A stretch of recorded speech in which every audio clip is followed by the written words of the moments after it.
Hi, my name is Patrick Cassidy. You're listening to The New Spy. If any of you listened to my previous podcast, I just want to thank you for listening in. I also wanted to clarify, when I was referring to the Illuminati as a fake secret society, I know that the OTO has an order that calls itself the Illuminati. However, these aren't really influential people of power. These aren't real conspiracies of secret societies being used in order to move governments or in order to commit conspiracies against governments, whereas propaganda do in the Black Dragon Society were in fact two real secret societies influenced by intelligence agencies.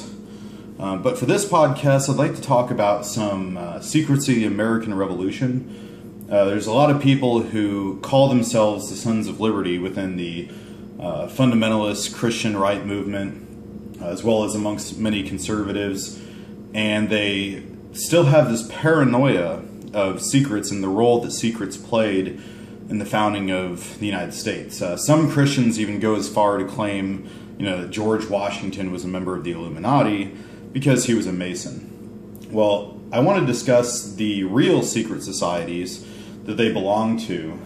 Many of them did belong to the Masons. There was a new order called the Holy Royal Arch, which is a part of Scottish Freemasonry that teaches the secret location of the Ark of the Covenant. George Washington did belong to this particular secret order, as did many of the Masons, but not all of them. But this is probably the most popular Masonic order people belong to. The other most important secret society to know of during the American Revolution is Les Neuf Sœurs. And I'm sure I've slaughtered the French name, but it's the Nine Sisters, named after the Muses. Benjamin Franklin belonged to this society. This is a French version of the Masons, or a French order of the Masons, which comprise a lot of politicians of power, a lot of famous artists and architects, probably the most powerful secret society in France. Many members of the original Illuminati, which did exist during the Enlightenment, did join this secret society of Les Neuf Sœurs, and Thomas Jefferson, although there's dispute whether he's a member, did in fact visit them on occasions when he was ambassador to France. So, if you want to do research on the real secret societies of the, in terms of Masons of the American Revolution, you definitely want to look up Holy Royal Arch and Les Neuf Sœurs. However, there's a famous George Washington document where he's criticizing the Illuminati. The Illuminati did, in fact, create an atheistic version of Masons in France, which still exists today. It's the only version of the Masons where they don't require that you believe in a higher power. They were, in fact, influenced by the Illuminati. And this order does still exist today, but the Masons as we know it, although there are some very high up, powerful fraternities of Masons, which include politicians, they're not really used as political movers. They're mainly philanthropic organizations whose rituals are used for a mystical experience and to make a man better. That's their motto, is to take a man and make him better. But let's move on to some of the lesser known secret aspects of the American Revolution. The Sons of Liberty actually originated from a group called the Sons of King Tammany, or the Sons of Saint Tammany. On Wikipedia, they're listed under the name Tammany's, or Tammany Society. Tammany Hall, which became a major political movement here in the United States, was in fact originated. The Boston Tea Party, where they dressed up like Native Americans, it was actually their ritual to take on Native American garment, take on Native American rituals, and they even named themselves after the 13 tribes, being the 13 states of the United States, but then they renamed them into Native American tribes.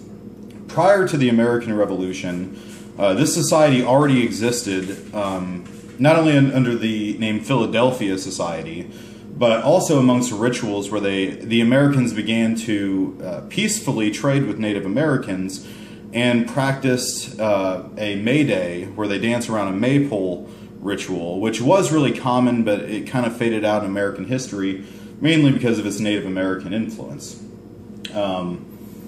So the original Sons of Liberty, and this is where they learned Native American language and Native American practices from, were friendly with the Native Americans during the French and Indian War.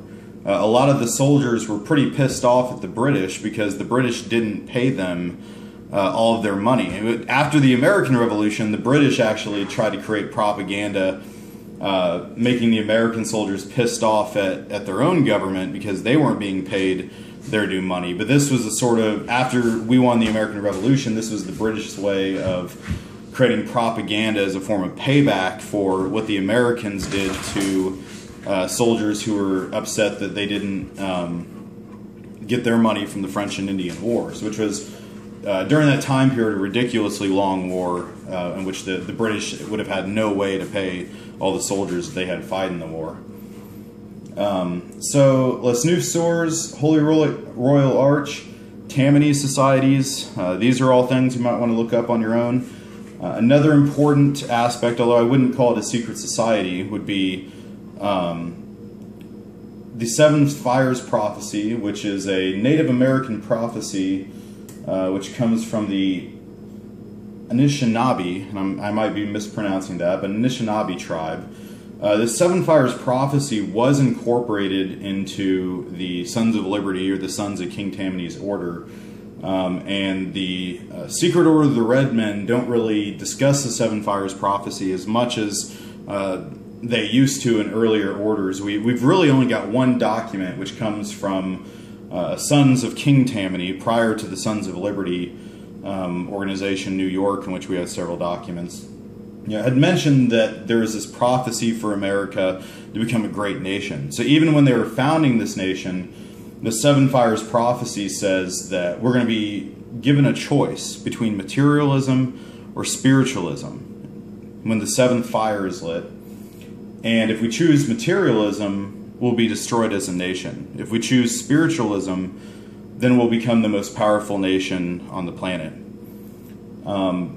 A lot of these Native American traditions that were incorporated to into the secret societies within the early American Revolution, it's unfortunate that the only secret society that exists today that carried on these traditions, due to racism against Native Americans, was the Secret Order of the Red Men. They still exist today. Richard Nixon belonged to them. I don't know if that's makes them look good or bad. That might be your own political opinion. But they do still, in fact, hold some Native American traditions. They now donate to Native Americans. I know they were part of a charity that was giving money to Native Americans whose tribal land was being stolen during the early part of the 20th century. But a lot of these real secret societies, there's dozens and dozens of scholarly, peer-reviewed books that talk about these secrets. Some of them influenced our nation greatly, such as the Boston Tea Party and the Sons of King Tammany. Yeah, clearly, the Philadelphia Society and the Sons of King Tammany did in fact help create these shadow governments during the American Revolution, and did in fact help overthrow the British, and definitely succeeded in creating propaganda against the British.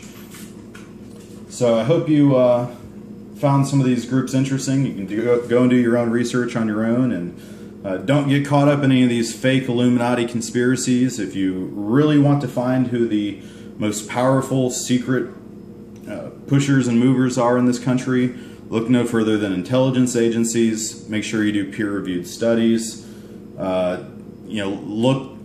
Look at the State Department, for example, and look at, what do you know about diplomacy? What do you know about what your politicians are doing in foreign countries? And the reality is nobody really knows anything. Even if you go look at peer-reviewed books, all of these things are classified. The State Department classifies more documents than any other intelligence agency within the country. So these are questions that Americans who are suspicious of their government, who are suspicious of secret activities of their government undermining democracy, should be asking themselves. And I hope it's something that Americans continue to question in order to push for transparency. Thank you for listening, and I hope you found this interesting.